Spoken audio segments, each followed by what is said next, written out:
روزے کے بارے میں جو سوال بہت زیادہ پوچھے جاتے ہیں، الٹی آ گئی ہے، ابکائی آ گئی ہے، اس سے روزہ تو نہیں ٹوٹا، انجیکشن لگانا ہے، چوٹ لگ گئی ہے، خون نکل گیا، خون لگانا ہے، انہیلر لینا ہے، تو الٹی آنے سے روزہ نہیں ٹوٹتا۔ الٹی آنے سے روزہ اس وقت ٹوٹے گا جب دو شرطیں پائی جائیں گی۔ ایک یہ کہ الٹی منہ بھر کر ہو بہت زیادہ، اور منہ بھر کر الٹی ہوئی اور آپ نے اس کو نگل لیا، تو نگلنے سے روزہ ٹوٹ جائے گا۔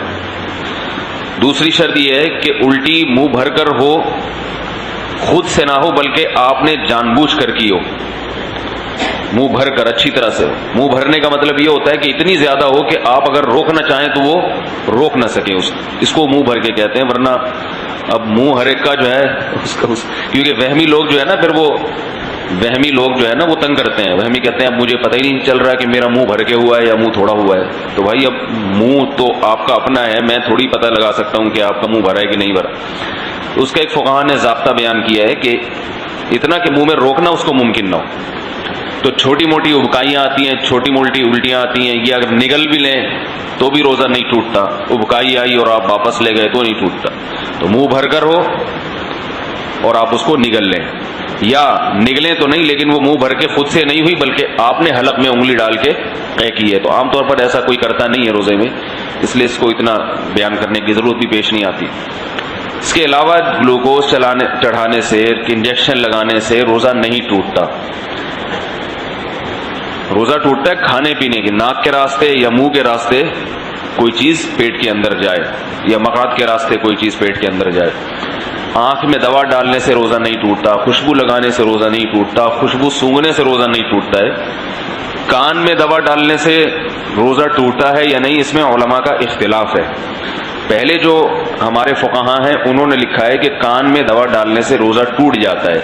اس کی وجہ یہ ہے کہ ان کا یہ خیال تھا کہ کان جو ہے نا یہ دماغ تک اس کا کوئی لنک ہے، ہم جب تو کوئی چیز کان میں ڈالتے ہیں تو دماغ میں پہنچتی ہے وہ، لیکن بعد میں جو ڈاکٹروں کی تحقیق ہے وہ یہ ہے کہ کان میں کچھ بھی ڈال دیں وہ دماغ تک نہیں پہنچتی، نہ پیٹ میں جائے گی وہ، نہ دماغ میں جائے گی۔ تو اس تحقیق کی وجہ سے علماء کی رائے بھی تبدیل ہوئی۔ تو ابھی ہمارے اکابر کا جو فتویٰ ہے، یعنی سارے ہی ہمارے اکابر ہیں جو اس کے خلاف ہیں وہ بھی ہمارے ہی ہیں، لیکن مطلب یہ کہ جو میرے اساتذہ ہیں ان کا جو فتویٰ ہے اس بارے میں وہ یہ ہے کہ روزہ نہیں ٹوٹتا کان میں دوا ڈالنے سے۔ البتہ ہمارے ہی اکابر میں بعض اس کے قائل ہیں کہ ٹوٹ جاتا ہے، تو احتیاط یہ کہ نہ دوا ڈالی جائے، اور اگر کسی نے دوا ڈال دی ہے تو بھی کچھ نہیں ہوتا، انشاءاللہ روزہ نہیں ٹوٹے گا۔ آنکھ میں دوا ڈال دی اور اس کا اثر گلے میں محسوس ہوا تو بھی روزہ نہیں ٹوٹتا، سمجھ رہے بات کو؟ تو سر میں تیل لگانے سے روزہ نہیں ٹوٹتا، احتلام ہو جانے سے، نائٹ فال ہو جانے سے روزہ نہیں ٹوٹتا۔